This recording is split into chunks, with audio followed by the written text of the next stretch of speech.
Ces militants volontaires et très engagés et très actifs, Marcel, Nicole, Eric, Bella et bien d'autres, merci beaucoup. Merci aussi pour l'accueil. Et puis très heureux de retrouver d'autres militants de la mémoire qui viennent donc de Munich, d'Anvers et de Flandre.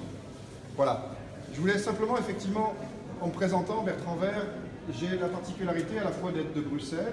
Comme tu le disais, j'ai été accueilli il y a 16 ans. Ici à Bruxelles, je suis très actif dans la vie bruxelloise, je suis même élu dans cette commune d'Ixelles. Et c'est comme ça en fait qu'on s'était rencontrés, effectivement, il y a 1 an et demi, quand la commune d'Ixelles a vu arriver son premier pavé de mémoire, c'était à la famille, au nom de la famille Sobol. Et c'est Paul Sobol, survivant, vous connaissez probablement, qui était effectivement avec sa sœur, qui était présent le jour de l'inauguration. Et c'est comme ça qu'on a pu se rencontrer, c'est comme ça qu'on a pu travailler effectivement avec l'ensemble du collège, et même de l'ensemble des élus de la commune d'Ixelles et des citoyens à la pose de ces pavés, à leur inauguration. Et ça va donner lieu à une très belle matinée, juste en face du musée d'Ixelles.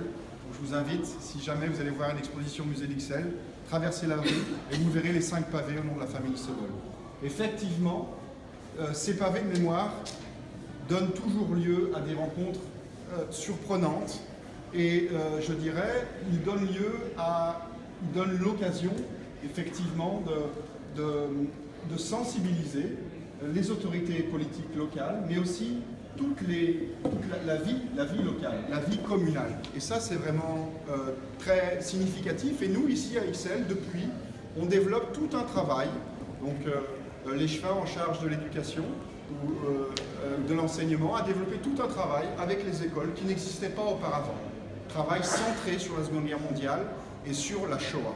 Et donc, on en est très heureux. Effectivement, je suis originaire de Lyon, et de par ma famille, donc vous comprendrez, en fait, je ne suis pas de confession juive, mais de par ma famille, de par ma maman, je suis originaire du village d'Isieux. Et donc j'ai été élevé avec l'histoire, parce qu'au début c'était l'histoire simplement, la mémoire n'était pas ou peu présente.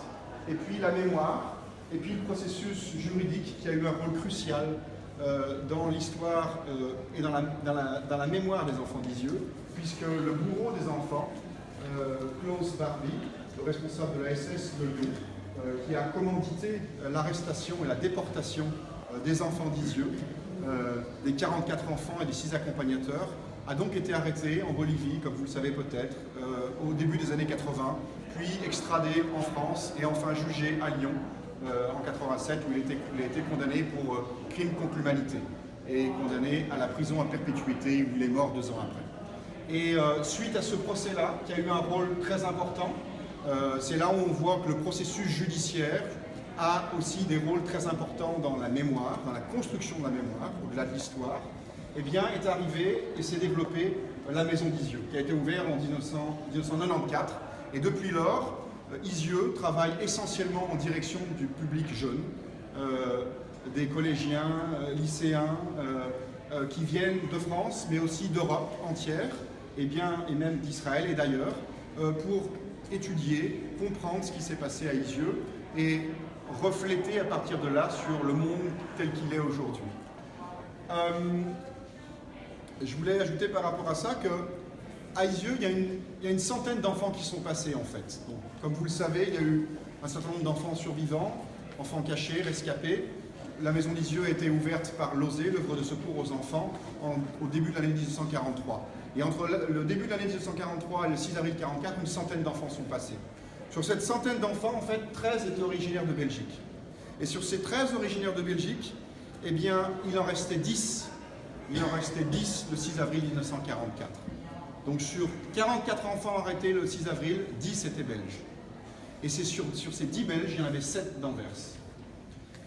Pourquoi est-ce que j'insiste là-dessus? Parce que, vous le comprendrez, sur les 44 victimes, eh bien, un quart étaient originaires de Belgique. Un quart. Ces enfants originaires de Belgique, beaucoup d'entre eux étaient évidemment originaires d'Europe centrale, de Pologne, de Biélorussie, d'Autriche. Et à travers ça, là où je veux insister, c'est la dimension européenne de ce crime contre l'humanité. Et finalement, les enfants de Belgique arrivés à Isieux déportés depuis Lisieux, eh bien, résume un peu à eux l'histoire de ce crime contre l'humanité, de cette Shoah européenne. C'est donc d'autant plus important pour nous la multiplicité, la multitude des origines des enfants est vraiment important pour bien comprendre ce processus et cette dimension européenne du crime contre l'humanité.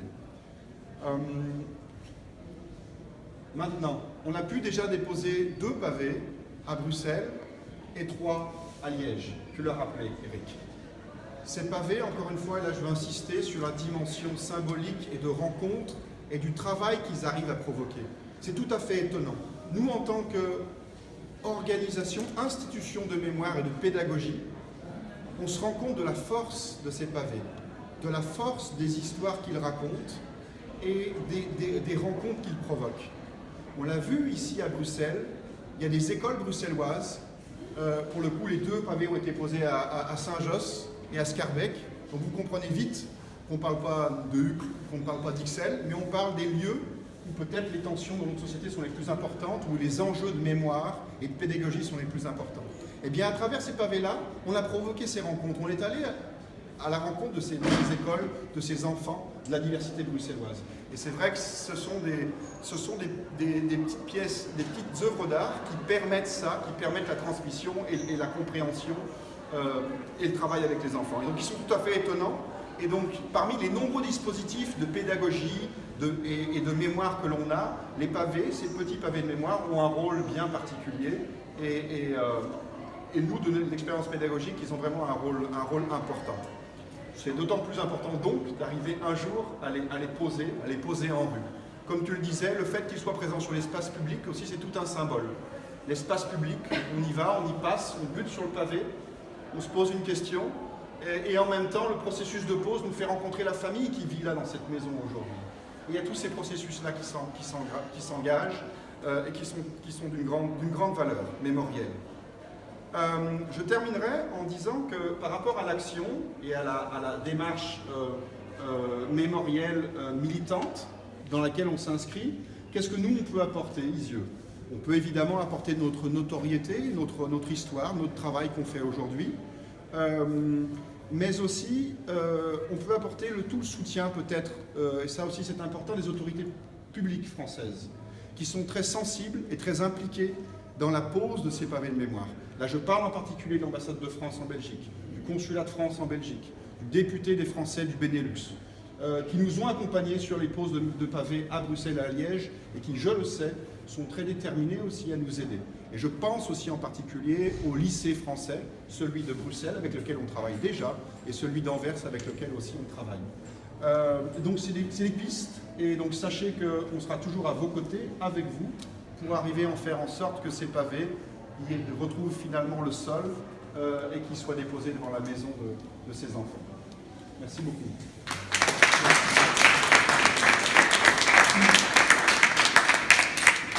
Alors, merci Bertrand. Dernier pavé de mémoire que je vais évoquer pour vous ce soir, puisque